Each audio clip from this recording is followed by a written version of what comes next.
کہ تم کوچ کرنے سے پہلے پہلے اس لشکر کا ہراول دستہ اس ٹیلے کے پیچھے سے نمودار ہوتا ہوا دیکھ لوگے۔ اس کی باتیں سن کر مکی لشکر کے حوصلے پست ہو گئے، عزائم ڈھیلے پڑ گئے۔ چنانچہ ابو سفیان نے ایک قافلے کے ذریعے سے یہ پیغام بھیجا، لوگ تمہارے خلاف ہیں، ان سے ڈرو۔ یہ پیغام انہوں نے اس لیے بھیجا کہ مسلمان ان کی طرف نہ آئیں۔ جہاں تک مسلمانوں کا تعلق ہے، اس دھمکی کا ان پر کوئی اثر نہ ہوا۔ اس دھمکی نے ان کے ایمان کو اور بڑھا دیا۔ اللہ تعالی سورہ آل عمران کی آیت 173 میں فرماتے ہیں، اس نے ان کے ایمان کو اور بڑھا دیا اور انہوں نے کہا اللہ ہمارے لیے کافی ہے اور وہ بہترین کارساز ہے۔ آگے سورہ آل عمران آیت 174 میں فرمایا، چنانچہ وہ اللہ کی نعمت اور فضل کے ساتھ پلٹے، انہیں کسی برائی نے نہ چھوا اور انہوں نے اللہ کی رضامندی کی پیروی کی اور اللہ بڑے فضل والا ہے۔ اس سال یعنی 3 ہجری میں سیدنا حسن رضی اللہ عنہ پیدا ہوئے۔ نبی کریم صلی اللہ علیہ وسلم نے سیدنا عمر فاروق رضی اللہ عنہ کی بیٹی سیدہ حفصہ رضی اللہ عنہا سے نکاح کیا۔ سیدہ زینب بنت خزیمہ رضی اللہ عنہا سے بھی نکاح فرمایا، لیکن یہ چند ماہ زندہ رہیں۔ وراثت کا قانون بھی اسی سال نازل ہوا۔ مشرکہ سے نکاح مسلمانوں کے لیے اب تک جائز تھا، اسی سال حرام قرار پایا۔ احد میں مسلمانوں کو جو وقتی شکست اٹھانا پڑی، اس کے اثرات اچھے نہیں نکلے۔ دشمن دلیر ہو گئے اور وہ کھل کر مد مقابل آ گئے، اور کئی واقعات ایسے پیش آئے جو مسلمانوں کے حق میں بہتر نہیں تھے۔ یہاں ہم ان واقعات کا ذکر کرتے ہیں۔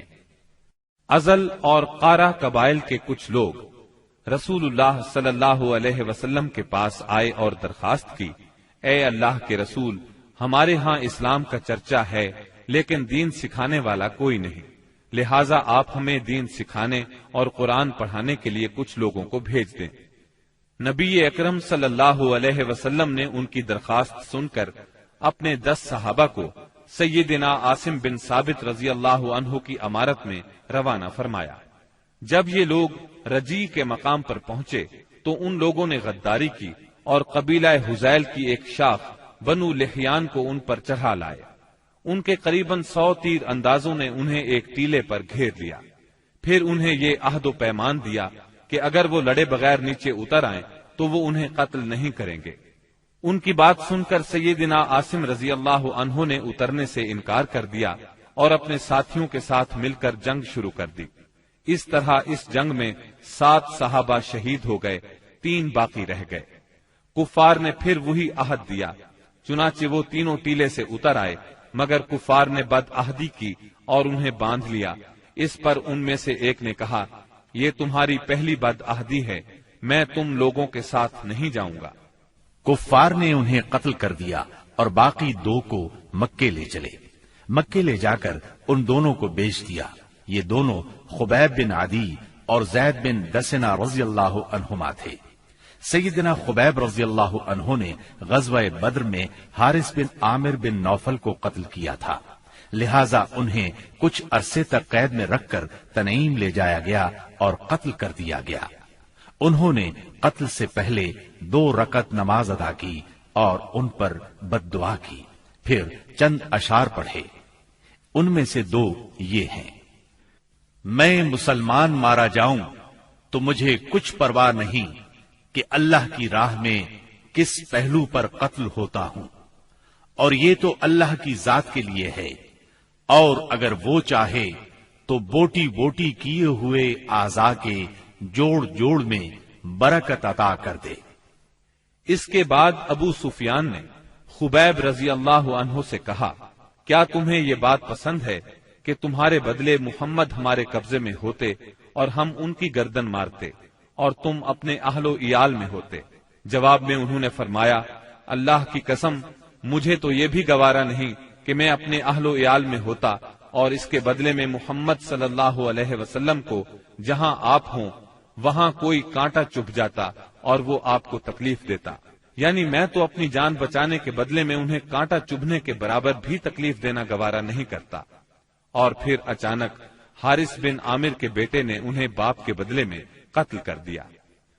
اب رہ گئے زید بن دسنہ، انہوں نے غزوہ بدر میں امیہ بن محرز کو قتل کیا تھا، چنانچہ انہیں اس کے بیٹے صفوان بن امیہ نے خرید کر قتل کیا۔ بعض کتب میں یوں ہے کہ یہ گفتگو ابو سفیان اور سیدنا خبیب رضی اللہ عنہ کے درمیان نہیں ہوئی تھی، بلکہ زید بن دسنہ سے ہوئی تھی۔ سیدنا عاصم بن ثابت رضی اللہ عنہ کی شہادت کے بعد قریش نے ان کا سر کاٹ لانے کے لیے اپنے کچھ لوگوں کو بھیجا۔ جب یہ لوگ لاش کے پاس پہنچے تو اللہ نے ان کی حفاظت کے لیے بھیڑوں کا جھنڈ بھیج دیا۔ ان بھیڑوں نے کفار کو ان کے نزدیک نہیں پھٹکنے دیا۔ دراصل سیدنا عاصم رضی اللہ عنہ نے شہادت سے پہلے یہ دعا کی تھی، اے اللہ یہ کفار میری لاش کو نہ چھونے پائیں۔ سو اللہ نے ان کی دعا قبول فرمائی اور لاش کی حفاظت کے لیے بھیڑوں کو بھیج دیا۔ سیدنا عمر رضی اللہ عنہ کو اس واقعے کی خبر ہوئی تو فرمایا کرتے تھے کہ اللہ مومن بندے کی حفاظت اس کی وفات کے بعد بھی کرتا ہے جیسے اس کی زندگی میں کرتا ہے۔ انہی دنوں اس قسم کا سانحہ بیر معونہ پر پیش آیا۔ یہ واقعہ رجی والے واقعے سے کہیں زیادہ المناک تھا۔ اس کا خلاصہ یہ ہے کہ ابو برا عامر بن مالک مدینہ طیبہ میں آیا اور خدمت نبوی میں حاضر ہوا۔ یہ ملائب الاسنہ کے لقب سے مشہور تھا۔ اس کا مطلب ہے نیزوں سے کھیلنے والا۔ آپ نے اسے اسلام کی دعوت دی۔ اس نے اسلام قبول نہ کیا، لیکن دوری بھی اختیار نہ کی، اور یہ امید ظاہر کی کہ اگر اہل نجد کے پاس تبلیغ کے لیے آدمی بھیج دیے جائیں تو وہ اسلام قبول کر لیں گے۔ اس نے یہ بھی کہا کہ آپ جن لوگوں کو بھیجیں گے وہ میری پناہ میں ہوں گے۔ چنانچہ رسول اللہ صلی اللہ علیہ وسلم نے 70 صحابہ کی جماعت اس کے ساتھ کر دی۔ یہ 70 کے 70 قرآن کے حافظ اور قاری تھے۔ انہوں نے بیر معونہ پر پڑاؤ ڈالا۔ سیدنا حرام بن ملحان رضی اللہ عنہ رسول اللہ صلی اللہ علیہ وسلم کا خط لے کر قبیلے کے سردار اللہ کے دشمن عامر بن طفیل کے پاس گئے۔ اس نے خط پڑھنے کی بجائے اپنے ایک آدمی کو اشارہ کیا کہ انہیں قتل کر دے۔ اس نے کمر کی طرف سے نیزے کا وار کیا، نیزہ آر پار ہو گیا۔ وہ یہ کہتے ہوئے گرے، رب کعبہ کی قسم میں کامیاب ہو گیا۔ پھر اس بدطینت نے فوراً ہی باقی صحابہ پر حملہ کرنے کے لیے بنو عامر کو آواز دی۔ وہ لوگ اس لیے نہ آئے کہ ابو برا عامر بن مالک نے مسلمانوں کو پناہ دی تھی۔ انہوں نے اس کی آواز پر کان نہ دھرے، چنانچہ اس نے بنو سلیم کو آواز دی۔ بنو سلیم اور اس کی چند شاخوں ریل، زکوان اور اسیہ نے آ کر صحابہ کرام رضی اللہ عنہم کا محاصرہ کر لیا اور سب کو شہید کر ڈالا۔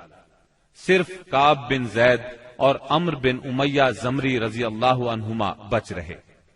کعب بن زید تو زخمی تھے، ان لوگوں نے انہیں مردہ خیال کیا، چنانچہ انہیں بعد میں شہداء کے درمیان سے اٹھا لیا گیا۔ وہ زندہ رہے اور غزوہ خندق میں شہید ہوئے۔ عمرو بن امیہ زمری منذر بن عقبہ کے ساتھ اونٹ چرانے کے لیے گئے ہوئے تھے۔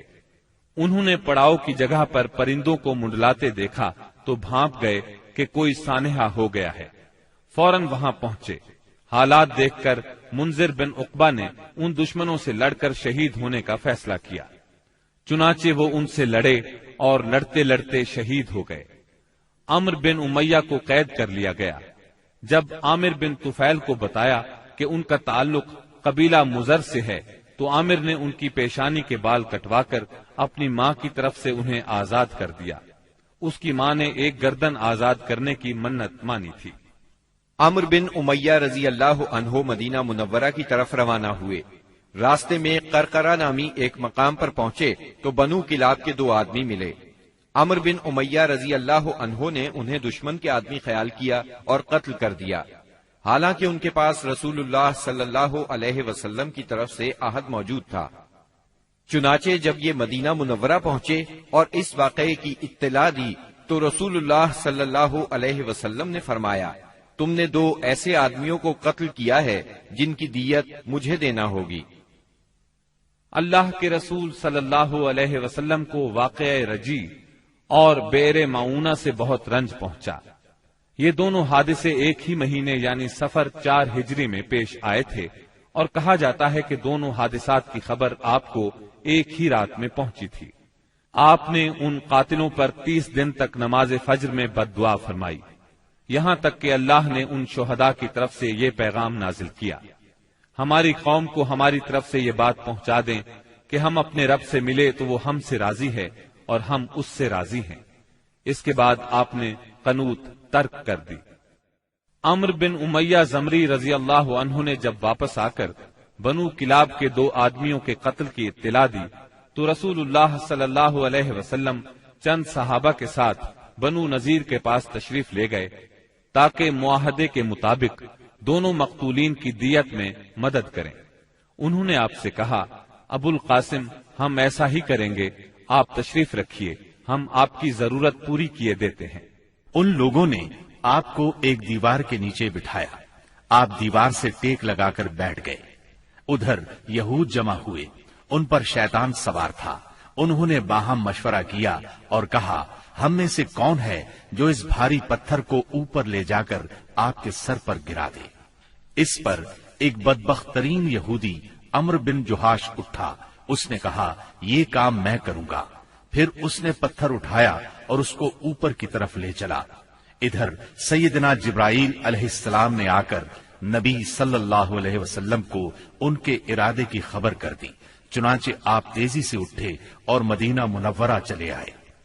بعد میں صحابہ رضی اللہ عنہم بھی آپ سے آ ملے، آپ نے انہیں سازش سے آگاہ فرمایا۔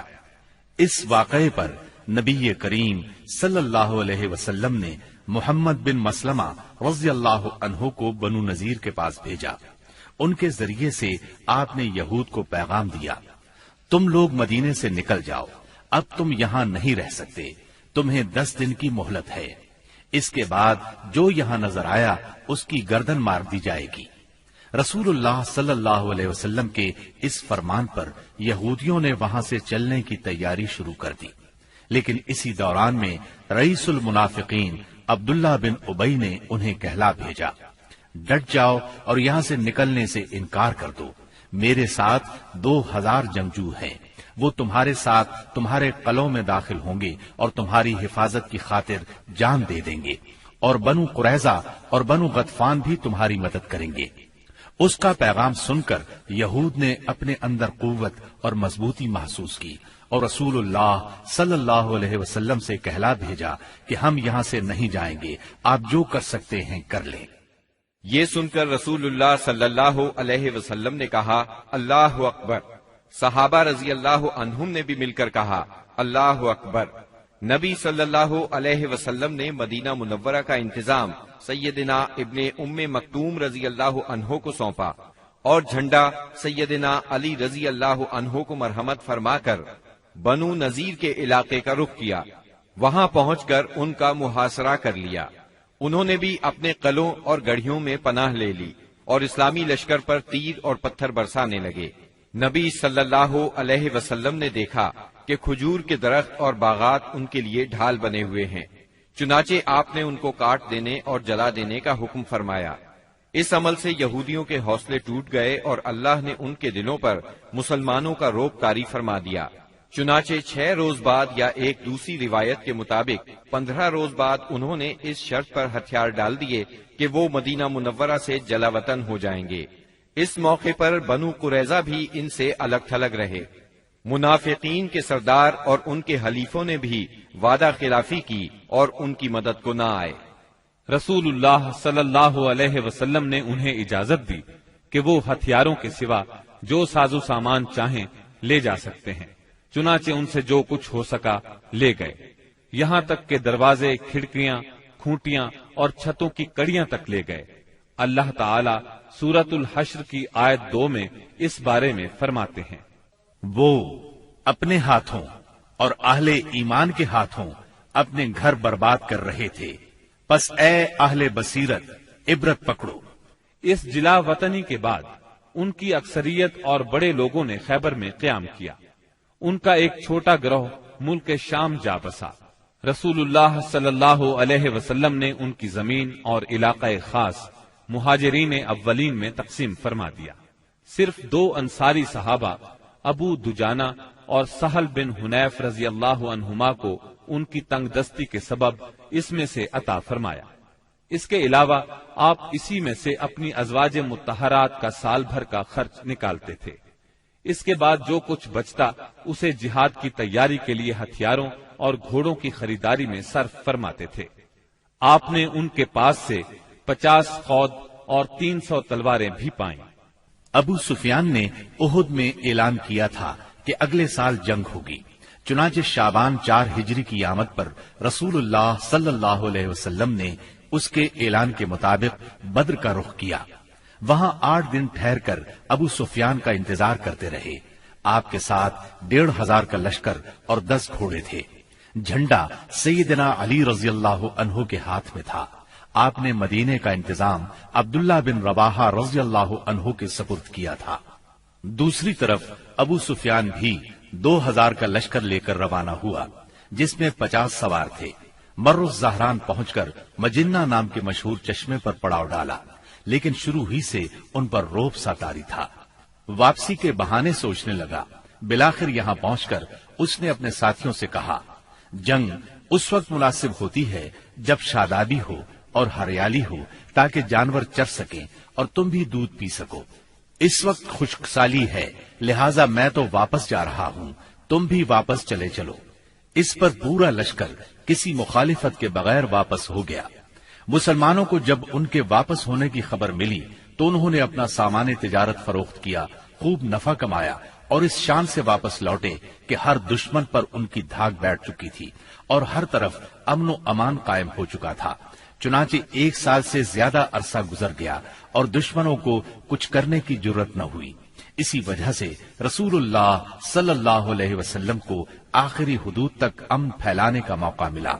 چنانچہ ربیع الاول 5 ہجری میں ڈاکوؤں کی سرکوبی کے لیے دومت الجندل تشریف لے گئے اور یوں ہر طرف امن و امان ہو گیا۔ بنو نذیر مدینہ منورہ سے نکلنے کو تو نکل گئے، مگر خیبر پہنچ کر انہوں نے اپنی سازشوں کا جال سارے ملک عرب میں پھیلا دیا۔ ان کے رئیسوں نے مکے جا کر قریش کو آمادہ کیا۔ قبیلہ غطفان کو خیبر کی آدھی پیداوار کا لالچ دے کر اپنے ساتھ ملا لیا۔ بنی اسد ان کے حلیف تھے، وہ بھی اٹھ کھڑے ہوئے۔ غرض سب مل ملا کر 10,000 کا بھاری لشکر مدینہ منورہ کی طرف روانہ ہوا۔ جب نبی اکرم صلی اللہ علیہ وسلم کو ان کی چڑھائی کی خبر ملی تو آپ نے صحابہ کرام رضی اللہ عنہم سے مشورہ کیا۔ سیدنا سلمان فارسی رضی اللہ عنہ نے مشورہ دیا کہ شہر کے 3 اطراف میں دشوار گزار پہاڑ، مکانات اور کھجوروں کے گھنے باغات ہیں جو پناہ کا کام دیتے ہیں۔ صرف شمالی سمت کھلی ہے، اگر وہاں خندق کھود دی جائے تو شہر کا حملہ روکا جا سکتا ہے۔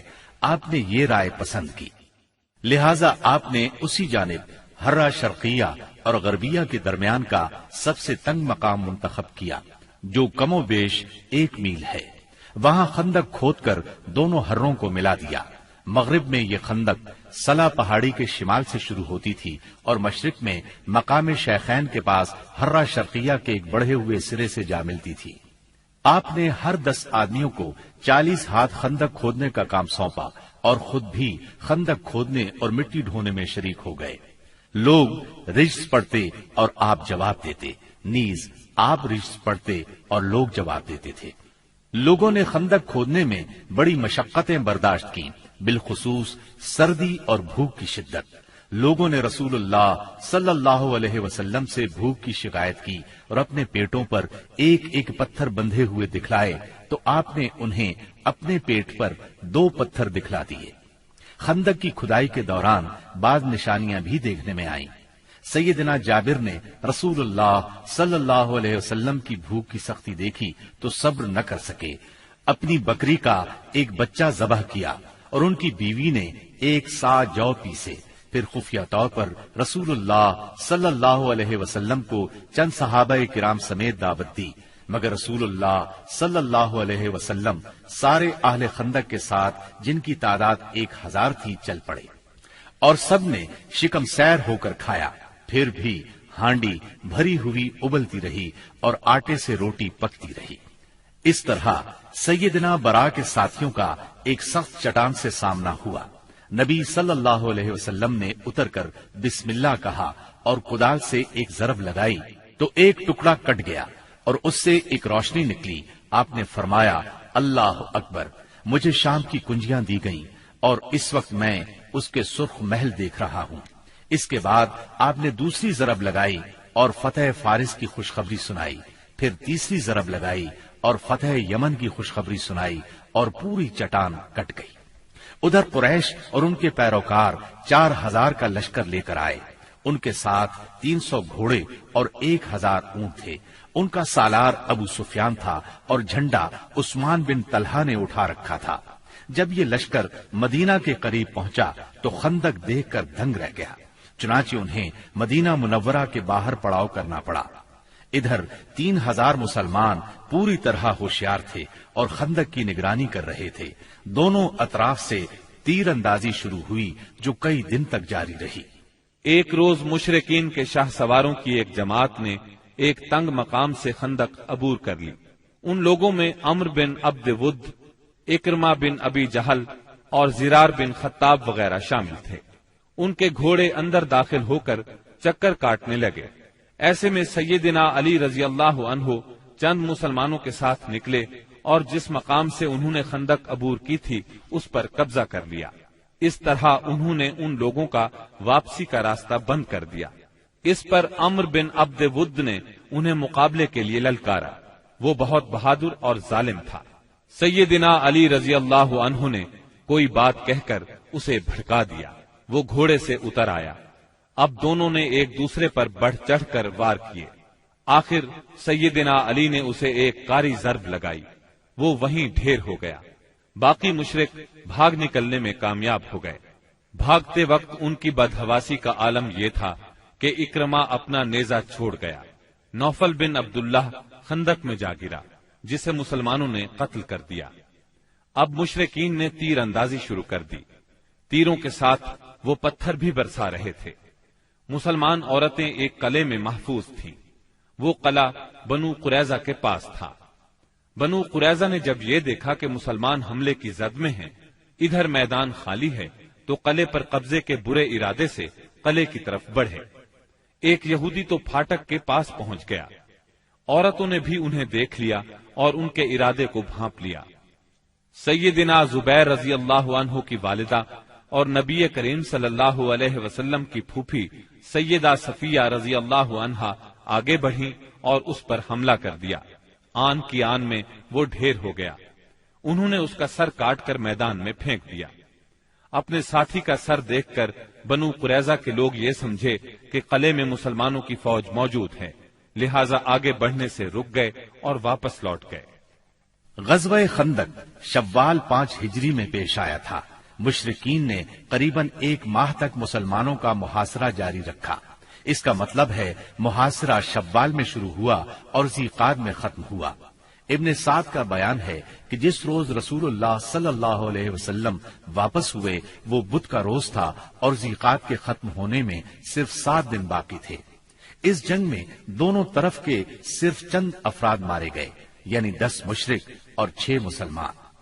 ایک تیر سعد بن معاذ رضی اللہ عنہ کو لگا، جس سے ان کے بازو کی بڑی رگ کٹ گئی۔ انہوں نے اللہ سے دعا کی کہ اگر قریش کی جنگ ابھی کچھ باقی ہے تو اس کے لیے انہیں زندہ رکھے، ورنہ اسی زخم کو ان کی موت کا سبب بنا دے۔ البتہ انہوں نے اپنی دعا میں یہ بھی کہا، یا اللہ مجھے موت نہ دے یہاں تک کہ بنو قریظہ سے میری آنکھیں ٹھنڈی ہو جائیں۔ خندق کی لڑائی دراصل جان اور مال کے نقصان کی جنگ نہیں تھی، بلکہ یہ جنگ اعصاب کی جنگ تھی۔ اس میں کوئی خون ریز معرکہ پیش نہیں آیا، لیکن پھر بھی یہ اسلامی تاریخ کی ایک فیصلہ کن جنگ تھی۔ اس جنگ کے نتیجے میں مشرکین کے حوصلے پست ہو گئے اور ان پر یہ بات واضح ہو گئی کہ وہ مسلمانوں کی اس چھوٹی سی جماعت کو جو مدینہ منورہ میں نشوونما پا رہی تھی ختم نہیں کر سکتے۔ وہ کیا، عرب کی کوئی طاقت بھی انہیں ختم نہیں کر سکتی۔ اس خیال کی وجہ یہ تھی کہ غزوہ خندق میں مشرکین بڑی طاقت، ساز و سامان اور بھاری تعداد کے ساتھ آئے تھے۔ اس وقت اس سے بڑی طاقت فراہم کرنا عربوں کے بس کی بات نہیں تھی، اس لیے رسول اللہ صلی اللہ علیہ وسلم نے احزاب سے واپسی کے بعد فرمایا، الآن نغزوهم ولا يغزونا نحن نسير إليهم۔ اب ہم ان پر چڑھائی کریں گے، وہ ہم پر چڑھائی نہیں کریں گے، اب ہمارا لشکر ان کی طرف جائے گا۔ نبی اکرم صلی اللہ علیہ وسلم غزوہ خندق سے واپس آنے کے بعد ابھی ہتھیار اور کپڑے اتار کر ام سلمہ رضی اللہ عنہا کے گھر میں غسل کر کے فارغ ہی ہوئے تھے کہ جبرائیل علیہ السلام تشریف لے آئے اور بنو قریظہ کی طرف نکلنے کا حکم دیتے ہوئے فرمایا، میں آگے آگے جا رہا ہوں، ان قلعوں میں زلزلہ برپا کروں گا اور ان کے دلوں میں روب ڈالوں گا۔ یہ کہہ کر وہ فرشتوں کے ساتھ روانہ ہو گئے۔ ادھر رسول اللہ صلی اللہ علیہ وسلم نے لوگوں میں منادی کرائی کہ جو شخص سن رہا ہے اور اطاعت پر قائم ہے وہ عصر کی نماز بنو قریظہ میں پڑھے۔ اس کے بعد آپ نے مدینہ منورہ کا انتظام ابن ام مکتوم رضی اللہ عنہ کو سونپا اور سیدنا علی رضی اللہ عنہ کو جنگ کا علم دے کر ہراول دستے کے طور پر ایک جماعت کے ساتھ آگے روانہ فرمایا۔ بنو قریظہ نے انہیں دیکھا تو نبی کریم صلی اللہ علیہ وسلم کو برا بھلا کہنے لگے، مذاق اڑانے لگے۔ ادھر اعلان سن کر مسلمان بھی جھٹ پٹ تیار ہوئے اور نکل پڑے۔ بعض لوگ ابھی راستے میں تھے کہ عصر کا وقت ہو گیا، چنانچہ کچھ لوگوں نے وہی نماز پڑھ لی اور کچھ نے بنو قریظہ پہنچ کر نماز پڑھی۔ رسول اللہ صلی اللہ علیہ وسلم بھی مہاجرین اور انصار کے ساتھ نکلے۔ آپ نے بنو قریظہ کے دیار میں پہنچ کر انا نامی کنویں پر پڑاؤ ڈالا۔ اللہ تعالیٰ نے بنو قریظہ کے دلوں پر ایسا روب طاری کیا کہ وہ اپنے قلعوں اور گڑھیوں سے نکل ہی نہ سکے، انہیں لڑائی کی جرت نہ ہوئی۔ مسلمانوں نے بھی سختی سے محاصرہ جاری رکھا۔ جب یہود نے دیکھا کہ محاصرہ طول پکڑتا جا رہا ہے تو چاہا کہ اپنے بعض مسلمان حلیفوں سے مشورہ کریں، چنانچہ انہوں نے رسول اللہ صلی اللہ علیہ وسلم سے درخواست کی کہ وہ ابو لبابہ کو بھیج دیں تاکہ ان سے مشورہ کر لیا جائے۔ آپ نے ابو لبابہ کو بھیج دیا۔ انہیں دیکھ کر مرد حضرات ان کی طرف دوڑ پڑے، عورتیں اور بچے ان کے سامنے دھاڑے مار کر رونے لگے۔ اس کیفیت کو دیکھ کر ابو لبابہ رضی اللہ عنہ پر رقت طاری ہو گئی۔ اس پر یہود نے کہا، کیا آپ مناسب سمجھتے ہیں کہ ہم محمد صلی اللہ علیہ وسلم کے فیصلے پر ہتھیار ڈال دیں؟ انہوں نے کہا، ہاں یہی کرنا چاہیے۔ ساتھ ہی انہوں نے ہاتھ سے اپنے حلق کی طرف اشارہ کیا۔ اس کا مطلب یہ تھا کہ ذبح کر دیے جاؤ گے۔ تاہم انہیں فوراً ہی احساس ہوا کہ یہ اشارہ کر کے انہوں نے اللہ اور اس کے رسول صلی اللہ علیہ وسلم سے خیانت کی ہے۔ چنانچہ وہاں سے واپس لوٹے تو سیدھے مسجد نبوی میں پہنچے، خود کو ایک ستون سے باندھ لیا اور قسم کھائی، اب مجھے اللہ کے رسول صلی اللہ علیہ وسلم ہی اپنے ہاتھ مبارک سے کھولیں گے۔ رسول اللہ صلی اللہ علیہ وسلم کو اس کی اطلاع ہوئی تو آپ نے فرمایا، اگر وہ میرے پاس آ گئے ہوتے تو میں ان کے لیے مغفرت کی دعا کر دیتا، لیکن جب وہ یہ کام کر بیٹھے ہیں تو ہم بھی انہیں چھوڑے رکھیں گے یہاں تک کہ اللہ ہی ان کے بارے میں فیصلہ فرما دے۔ ادھر محاصرے نے مزید طول پکڑا تو بنو قریظہ کے حوصلے بالکل پست ہو گئے۔ چنانچہ 25 روز کے بعد انہوں نے اپنے آپ کو رسول اللہ صلی اللہ علیہ وسلم کے حوالے کر دیا اور کہا، آپ ہمارے بارے میں جو فیصلہ مناسب سمجھیں وہ کریں۔ آپ نے مردوں کو باندھ لیا، عورتوں اور بچوں کو علیحدہ کر لیا۔ اس پر قبیلہ اوس کے لوگوں نے عرض کیا، یہ ہمارے حلیف ہیں، ان پر رحم فرمائیں، جس طرح خزرج کے حلیفوں بنو قینقاع پر احسان فرمایا تھا۔ آپ نے فرمایا، کیا آپ لوگ اس بات پر راضی ہیں کہ آپ کے بارے میں آپ ہی کا ایک آدمی فیصلہ کر دے؟ انہوں نے کہا، کیوں نہیں، ہمیں یہ بات منظور ہے۔ آپ نے سیدنا سعد بن معاذ رضی اللہ عنہ کو بلوا بھیجا۔ انہیں غزوہ خندق میں زخم لگا تھا، اس کی وجہ سے وہ مدینہ منورہ میں تھے۔ انہیں گدھے پر سوار کر کے لایا گیا۔ جب یہ رسول اللہ صلی اللہ علیہ وسلم کے قریب پہنچے تو آپ نے فرمایا، اپنے سردار کی طرف اٹھو۔ چنانچہ یہ لوگ اٹھ کر ان کے استقبال کے لیے گئے۔ انہیں دونوں طرف سے گھیر لیا اور کہنے لگے، سعد، اپنے حلیفوں کے بارے میں حسن سلوک کیجیے گا۔ سیدنا سعد رضی اللہ عنہ خاموش تھے، انہوں نے ان کی بات کا کوئی جواب نہ دیا۔ جب لوگوں نے بہت زور دیا تو بولے، اب وقت آ گیا ہے سعد کو اللہ تعالی کے بارے میں کسی ملامت کرنے والے کی ملامت کی پرواہ نہیں۔ یہ سن کر بعض لوگ وہیں سے مدینہ منورہ کی طرف پلٹ آئے اور قیدیوں کی موت کا اعلان کر دیا۔ جب سیدنا سعد رضی اللہ عنہ اترے اور انہیں بتایا گیا کہ بنو قریظہ ان کی ثالثی پر رضامند ہیں تو انہوں نے فیصلہ سنایا، مردوں کو قتل کر دیا جائے، عورتوں اور بچوں کو قیدی بنا لیا جائے اور اموال تقسیم کر دیے جائیں۔ رسول اللہ صلی اللہ علیہ وسلم نے فرمایا، تم نے ان کے بارے میں وہی فیصلہ کیا ہے جو 7 آسمانوں کے اوپر سے اللہ تعالی کا فیصلہ ہے۔ یہ فیصلہ یہودی شریعت کے مطابق تھا، بلکہ ان کی شریعت کے فیصلے کے مقابلے میں زیادہ رحم اور نرمی پر مبنی تھا۔ سیدنا سعد رضی اللہ عنہ کے اس فیصلے کے بعد بنو قریظہ کو مدینہ منورہ لایا گیا اور بنو نجار کی ایک عورت کے گھر میں قید کر دیا گیا۔ یہ حارث کی بیٹی تھی۔ اس کے بعد مدینہ منورہ کے بازار میں خندقیں کھودی گئیں، پھر انہیں ایک ایک گروہ کر کے لے جایا گیا اور ان خندقوں میں ان کی گردنیں ماری گئیں۔ ان کی تعداد 400 کے قریب تھی۔ یہ بھی کہا جاتا ہے کہ 6 اور 700 کے درمیان تھی۔ انہی کے ساتھ بنو نذیر کا سردار حیی بن اخطب بھی مارا گیا۔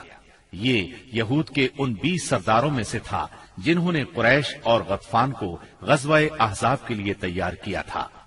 پھر بنو قریظہ کے پاس آ کر انہیں عہد شکنی پر اکسایا تھا، یہاں تک کہ انہوں نے مسلمانوں کی زندگی کے مشکل ترین اوقات میں ان کے ساتھ غداری کی تھی، اور غداری کرتے وقت حیی بن اخطب سے یہ شرط لگائی تھی کہ یہ بھی ان کے ساتھ رہے گا اور جو حشر ان کا ہوگا وہی اس کا بھی ہوگا۔ چنانچہ محاصرہ ختم ہونے اور ہتھیار ڈال دینے کے بعد یہ بھی ان کے ساتھ قتل کر دیا گیا۔ جب بنو قریظہ کا کام تمام ہو گیا تو بندہ صالح سیدنا سعد بن معاذ رضی اللہ عنہ کی دعا قبول ہو گئی۔ وہ مسجد نبوی کے ایک خیمے میں تھے تاکہ نبی صلی اللہ علیہ وسلم قریب ہی سے ان کی عیادت کر لیا کریں۔ ایک دن ان کے اوپر سے ایک بکری گزر گئی، اس سے ان کا زخم تازہ ہو گیا اور ہنسلی کی ہڈی کے پاس سے خون بہ نکلا۔ اس قدر خون جاری ہوا کہ ان کی موت واقع ہو گئی۔ ان کا جنازہ مسلمانوں کے ساتھ ساتھ فرشتوں نے بھی اٹھایا اور ان کی موت پر رحمان کا عرش لرز اٹھا۔ ادھر ابو لبابہ رضی اللہ عنہ پر 6 راتیں گزر چکی تھیں۔ نماز کے لیے ان کی بیوی انہیں کھول دیتی تھی، اس کے بعد وہ پھر خود کو ستون سے باندھ لیتے تھے۔ آخر سیدہ ام سلمہ رضی اللہ عنہا کے گھر میں ان کی توبہ نازل ہوئی۔ سیدہ ام سلمہ رضی اللہ عنہا نے انہیں بشارت دی تو لوگ انہیں کھولنے کے لیے دوڑ پڑے، لیکن انہوں نے ان سب کو روک دیا اور کہا، رسول اللہ صلی اللہ علیہ وسلم کے سوا مجھے کوئی نہ کھولے۔ آخر نبی کریم صلی اللہ علیہ وسلم نماز فجر کے لیے نکلے تو انہیں کھول دیا۔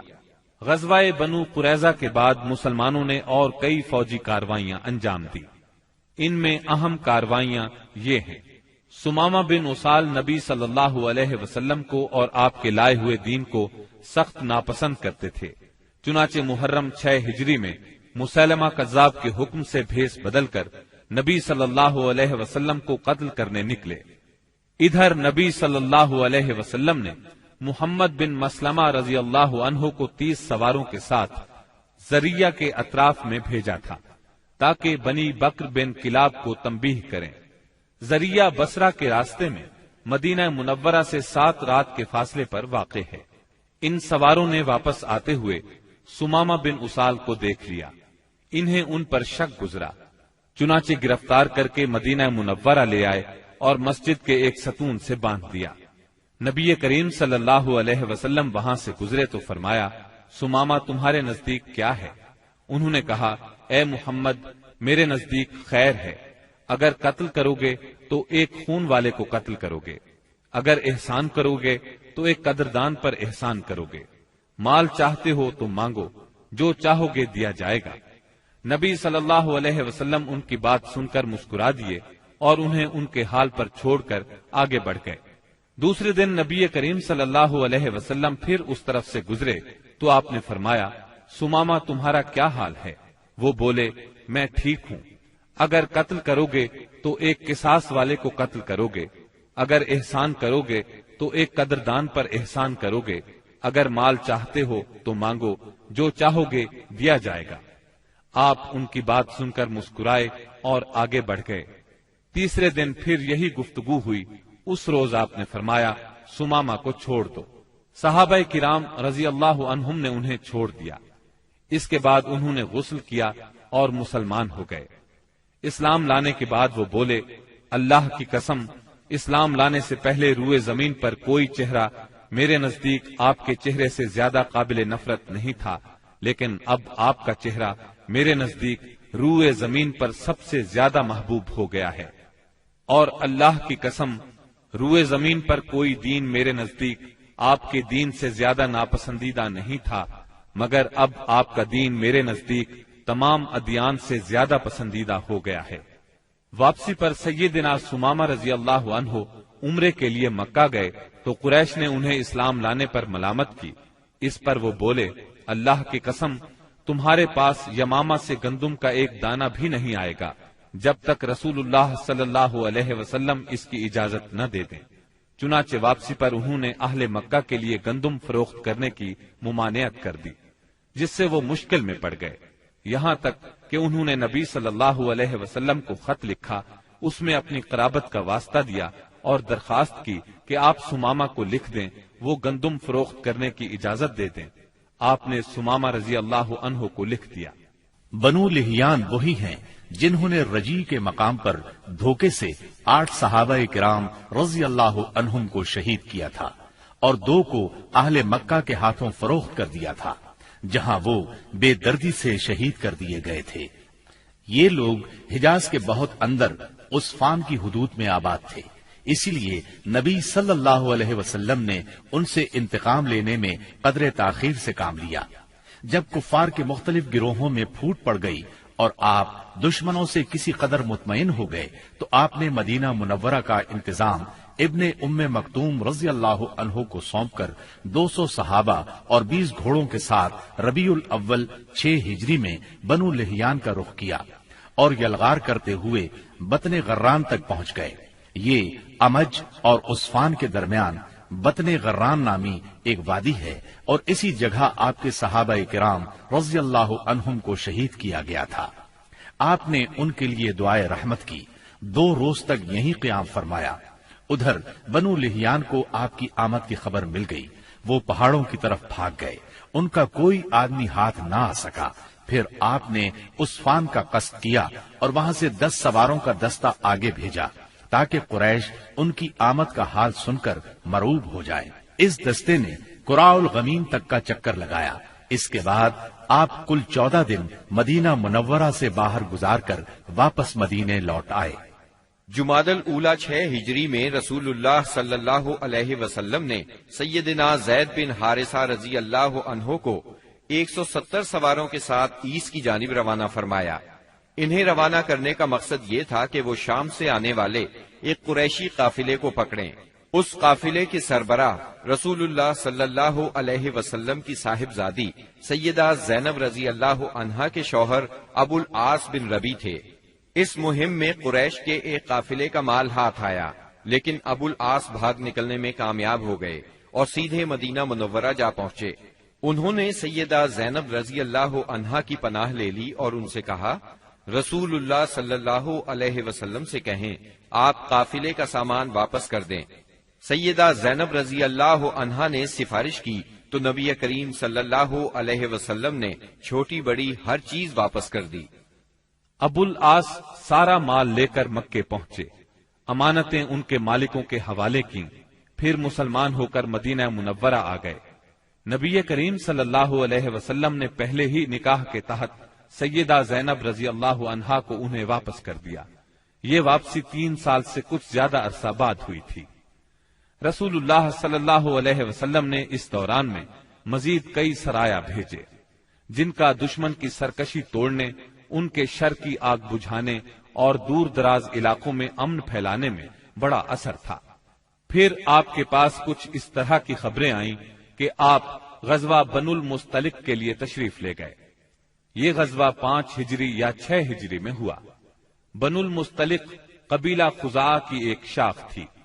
قبیلہ خزاعہ کے لوگ عام طور پر رسول اللہ صلی اللہ علیہ وسلم کے خیر خواہ تھے، مگر یہ شاخ قریش کی طرفدار تھی۔ رسول اللہ صلی اللہ علیہ وسلم کو معلوم ہوا کہ یہ لوگ آپ سے لڑنے کے لیے جنگ کی تیاری کر رہے ہیں۔ آپ نے اس خبر کی تحقیق کے لیے بریدہ بن حسیب رضی اللہ عنہ کو بھیجا۔ ان سے معلوم ہوا کہ خبر درست ہے، لہذا آپ نے مدینہ منورہ کا انتظام سیدنا زید بن حارثہ رضی اللہ عنہ کو سونپا، اور یہ بھی کہا جاتا ہے کسی اور کو سونپا، اور بنو المستلق کی طرف یلغار کرتے ہوئے نکلے تاکہ بالکل اچانک ان پر ٹوٹ پڑے۔ آپ کے ساتھ 700 صحابہ کرام تھے، اور بنو المستلق اس وقت قدید کے اطراف میں ساحل کے قریب مریسی نامی ایک چشمے پر پڑاؤ ڈالے ہوئے تھے۔ آپ نے اس حال میں ان پر چھاپا مارا کہ وہ غافل تھے، بعض کو قتل کیا، عورتوں اور بچوں کو گرفتار کیا اور مال مویشی پر قبضہ کر لیا۔ اس وقت شعبان 5 ہجری کے آخری دن تھے، اور یہ بھی کہا جاتا ہے کہ 6 ہجری کے ابتدائی دن تھے۔ قیدیوں میں بنو المستلق کے رئیس حارث بن ابی زرار کی صاحبزادی جویریہ بھی تھی۔ مدینہ منورہ آ کر ان کے اسلام لانے پر نبی صلی اللہ علیہ وسلم نے انہیں آزاد کر کے ان سے شادی کر لی۔ اس پر صحابہ کرام نے بنو المستلق کے 100 گھرانے آزاد کر دیے۔ یہ پہلے ہی مسلمان ہو چکے تھے۔ صحابہ کرام نے انہیں آزاد کرتے ہوئے کہا، یہ رسول اللہ صلی اللہ علیہ وسلم کے سسرال کے لوگ ہیں۔ اس طرح ام المومنین سیدہ جویریہ رضی اللہ عنہا اپنی قوم کے لیے نہایت عظیم اور برکت والی خاتون ثابت ہوئی۔ اس غزوے سے واپسی پر جب مسلمانوں کے پاس پینے کے لیے اور وضو کے لیے پانی نہ بچا تو تیمم کا حکم نازل ہوا۔ اسی سال پردے کا حکم نازل ہوا۔ مسلمان عورتوں اور مردوں کو نگاہ نیچی رکھنے کا حکم دیا گیا۔ پردے کے متعلق احکامات سورہ نور کی آیت 30 اور 31 میں تفصیل سے موجود ہیں۔ پردے کے اس حکم سے پاکیزہ خواتین بلکہ سبھی خواتین کی عزت و عصمت کو ہمیشہ کے لیے پناہ گاہ مل گئی، اور انسانی معاشرے میں عورتوں کی عزت اور وقار کو انتہائی قابل قدر تحفظ مل گیا۔ اس طرح عورتوں کے لیے احترام میں اس قدر اضافہ ہوا کہ جو کائنات کے کسی اور نظام نے عورتوں کو عطا نہیں کیا تھا۔ خواتین کو اگر اپنا مقام، مرتبہ، حیثیت اور اہمیت معلوم کرنا ہو تو انہیں تعلیم اسلام کے راستے میں یہ سب کچھ میسر ہوگا۔ چند سال پہلے تک اسلام کے راستے میں مصائب اور مشکلات کے پہاڑ حائل تھے، لیکن اب رسول اللہ صلی اللہ علیہ وسلم کے اعجاز، اخلاق اور تدبر سے اور مسلمانوں کے اخلاص، ایثار اور کوششوں سے وہ ایک ایک کر کے دور ہو گئے۔ اب اسلام کی ترقی کی راہ میں بس 2 ہی رکاوٹیں رہ گئی تھیں، ایک مکہ کے مشرک، دوسرے خیبر کے یہودی۔ مکے کے مشرکوں سے آپ یہ چاہتے تھے کہ وہ اسلام کی تحریک کو امن و امان سے آگے بڑھنے دیں، اور جو لوگ خوشی سے اسلام کے حلقے میں آنا چاہیں انہیں یہ موقع دیا جائے۔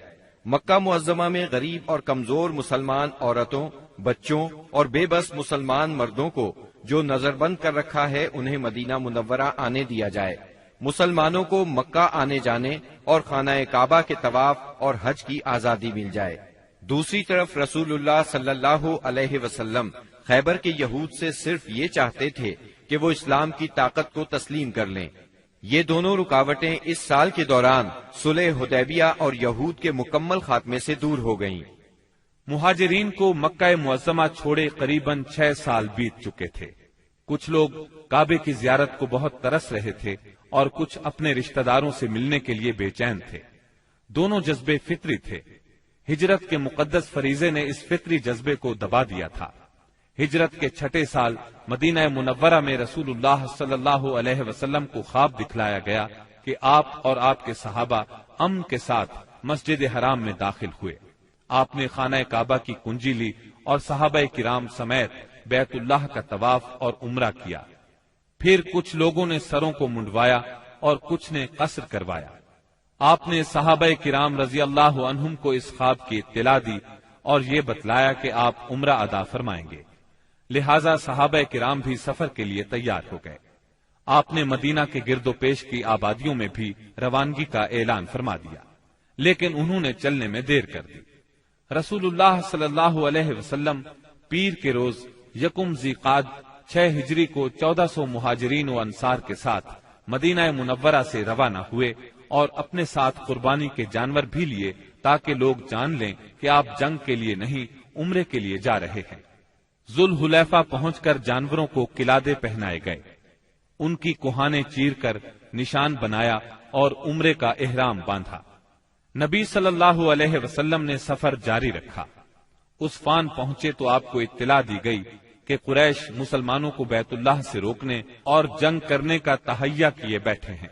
انہوں نے ذی طوا میں پڑاؤ ڈال رکھا ہے اور خالد بن ولید کو 200 سواروں کے ساتھ عسفان کے قریب قراء الغمیم بھیج دیا ہے تاکہ وہ مکہ آنے والا راستہ بند رکھیں۔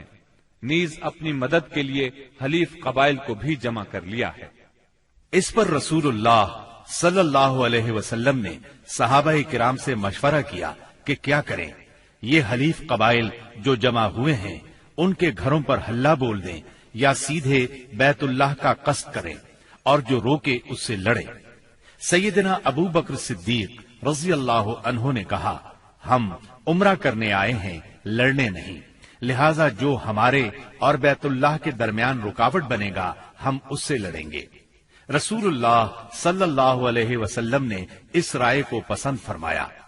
ادھر خالد بن ولید نے ظہر کی نماز میں مسلمانوں کو رکوع اور سجدہ کرتے دیکھا تو کہا، یہ لوگ غافل تھے، ہم نے حملہ کیا ہوتا تو انہیں مار لیا ہوتا۔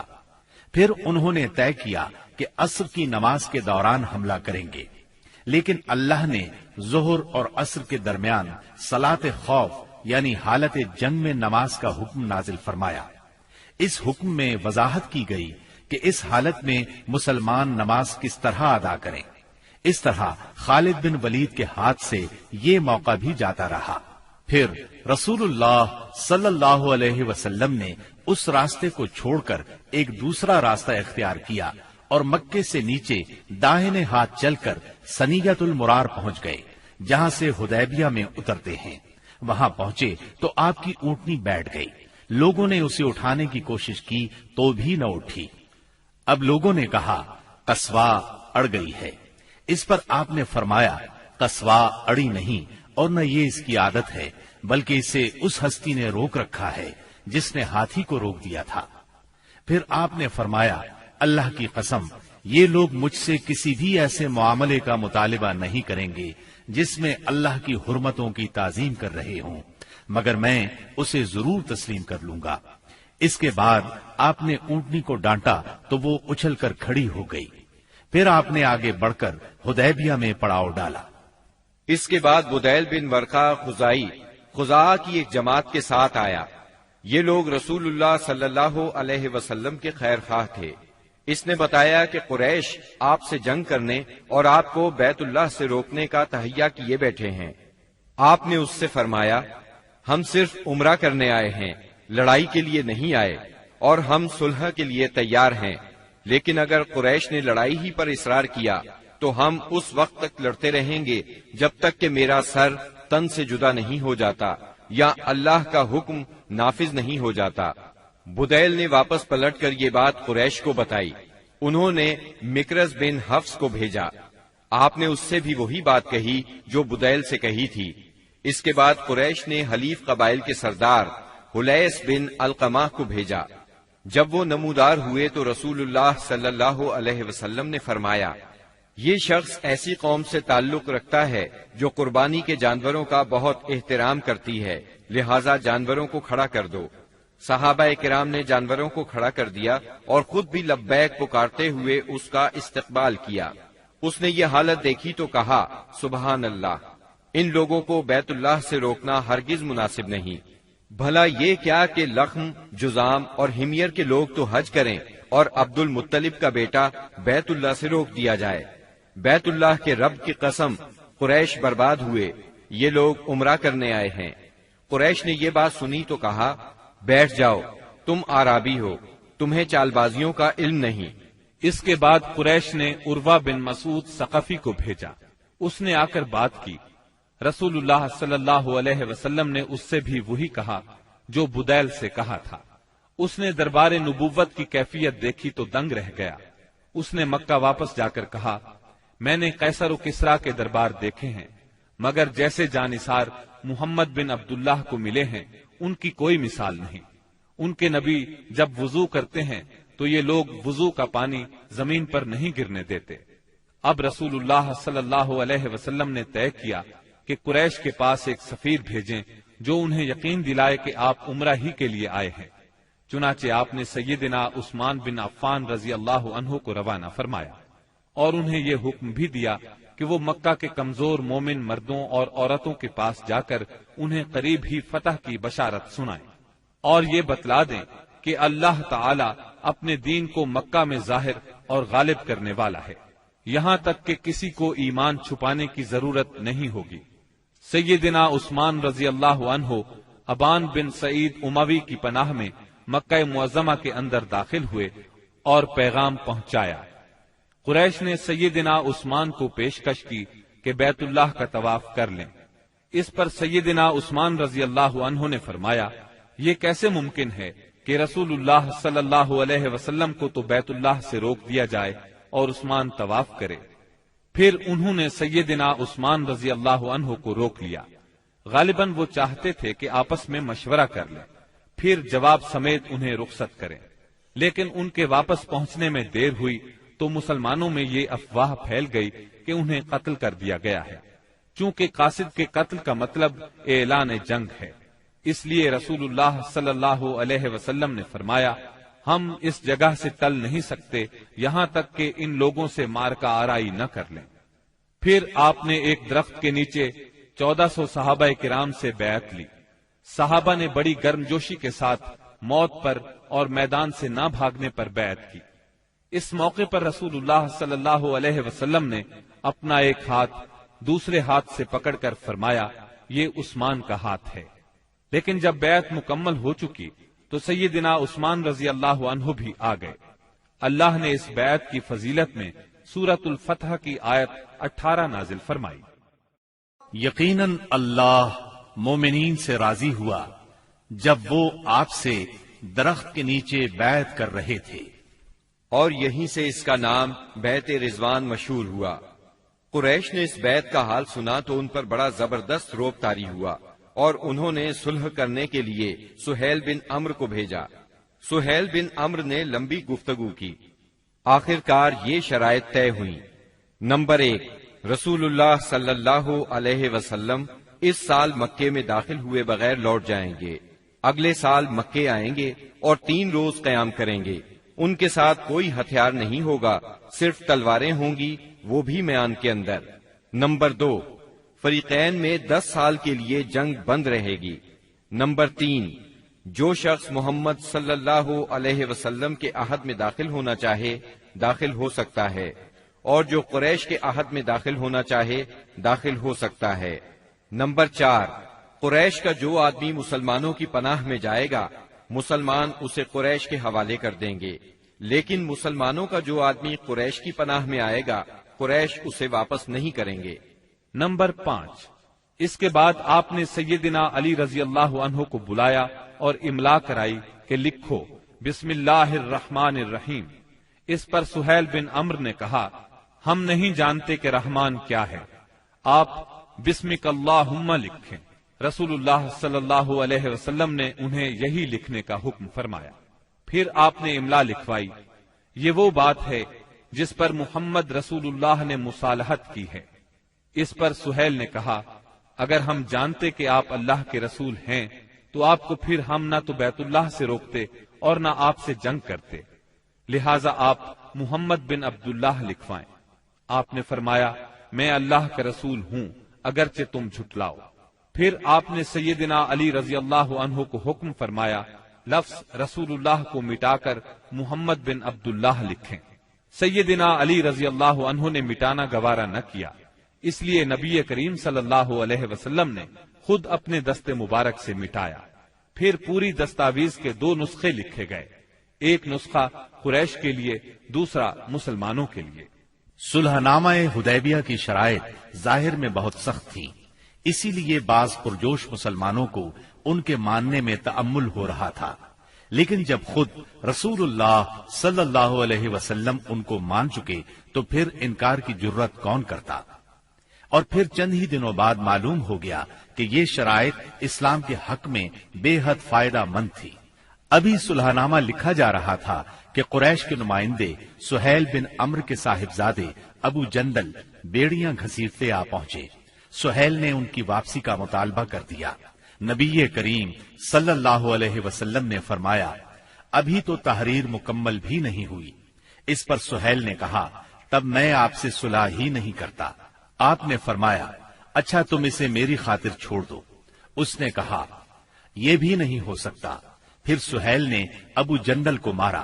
ابو جندل نے چیخ کر کہا، مسلمانوں، کیا میں مشرکین کی طرف واپس کیا جاؤں گا کہ وہ مجھے میرے دین سے فتنے میں ڈالیں؟ اس پر اللہ کے رسول صلی اللہ علیہ وسلم نے فرمایا، صبر کرو اور ثواب کا باعث سمجھو۔ اللہ تمہارے لیے اور تمہارے علاوہ جو دوسرے کمزور مسلمان ہیں ان سب کے لیے کشادگی اور پناہ کی جگہ بنائے گا۔ ہم نے مشرکین سے صلح کر لی ہے اور ہم نے ان کو اور انہوں نے ہم کو اس پر اللہ کا عہد دے رکھا ہے، اس لیے ہم بدعہدی نہیں کر سکتے۔ اس صلح کا اثر اسلامی دعوت کی رفتار پر بہت اچھا ہوا۔ عام عرب سے ملنے اور انہیں اللہ کی دعوت دینے کا موقع مسلمانوں کے ہاتھ لگا۔ چنانچہ لوگ بکثرت اسلام میں داخل ہوئے اور صرف 2 سال میں مسلمانوں کی تعداد اتنی ہو گئی کہ 19 برسوں میں نہیں ہوئی تھی۔ اکابرین قریش جو کہ قریش کا نچوڑ تھے، یعنی عمرو بن عاص، خالد بن ولید اور عثمان بن طلحہ جیسے حضرات اپنی رغبت اور مرضی سے مسلمان ہونے کے لیے خدمت نبوی میں حاضر ہوئے، اسلام پر بیعت کی اور اس کے راستے میں جان، مال، صلاحیت، طاقت اور اپنا سب کچھ قربان کرنے کا معاہدہ کیا۔ تب آپ نے فرمایا، مکہ نے اپنے جگر گوشوں کو ہمارے حوالے کر دیا۔ محرم 7 ہجری میں رسول اللہ صلی اللہ علیہ وسلم نے خیبر کا قصد فرمایا۔ اس موقع پر ان لوگوں نے بھی اجازت مانگی جو حدیبیہ کے موقع پر پیچھے رہ گئے تھے۔ آپ نے اعلان فرمایا، میرے ساتھ وہی روانہ ہو جسے جہاد کی خواہش ہو، رہا مال غنیمت تو اس میں سے کچھ نہیں ملے گا۔ اس کے نتیجے میں آپ کے ساتھ بیت رضوان والے 1400 اصحاب ہی روانہ ہوئے۔ آپ نے مدینے کا انتظام سبا عرفتہ بن غفاری رضی اللہ عنہ کو سونپا، پھر خیبر جانے والے جانے پہچانے راستے پر چل پڑے۔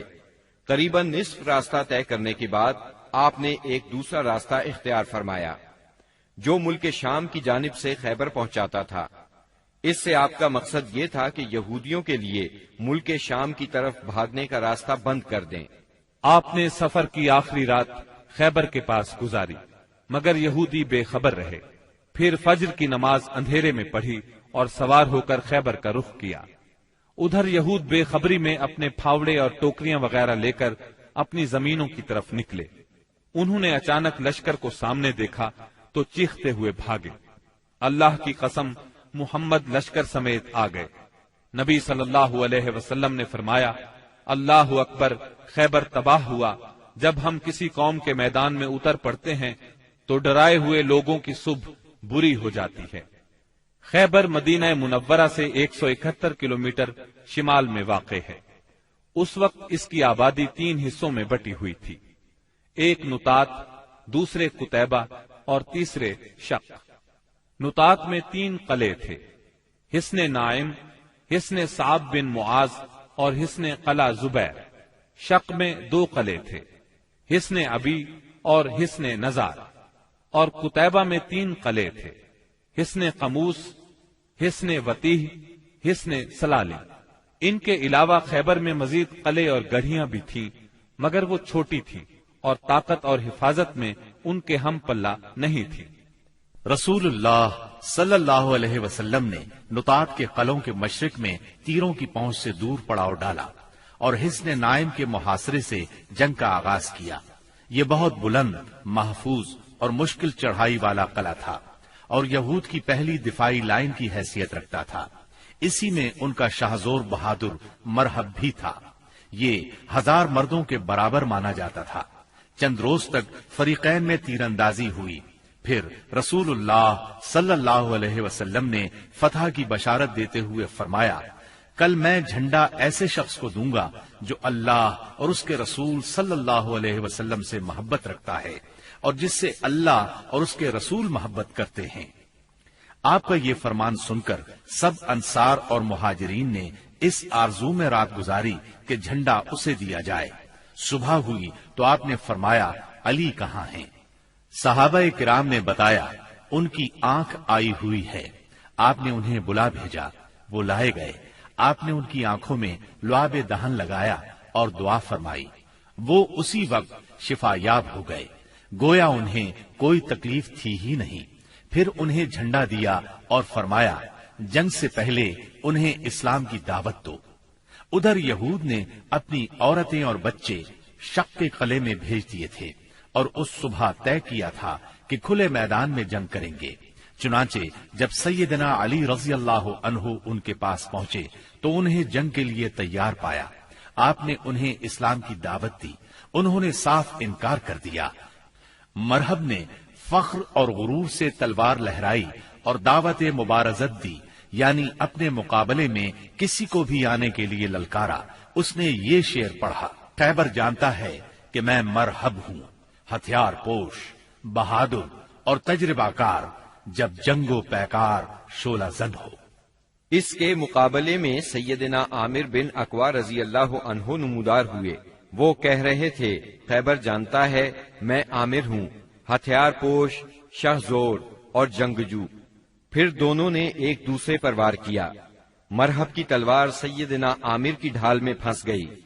انہوں نے چاہا کہ اپنی تلوار اس کی پنڈلی پر ماریں، لیکن ان کی تلوار چھوٹی تھی، اس کی پنڈلی تک پہنچنے کی بجائے پلٹ کر خود ان کے گھٹنے میں آ لگی۔ بعد میں انہوں نے اسی چوٹ سے انتقال کیا۔ نبی صلی اللہ علیہ وسلم نے سیدنا عامر کے بارے میں فرمایا، ان کے لیے دگنا اجر ہے، وہ بڑے جانباز مجاہد تھے، کم ہی ان جیسا کوئی عرب روئے زمین پر چلا ہوگا۔ سیدنا عامر رضی اللہ عنہ کے زخمی ہو جانے پر سیدنا علی رضی اللہ عنہ مرحب کے مقابلے پر آئے۔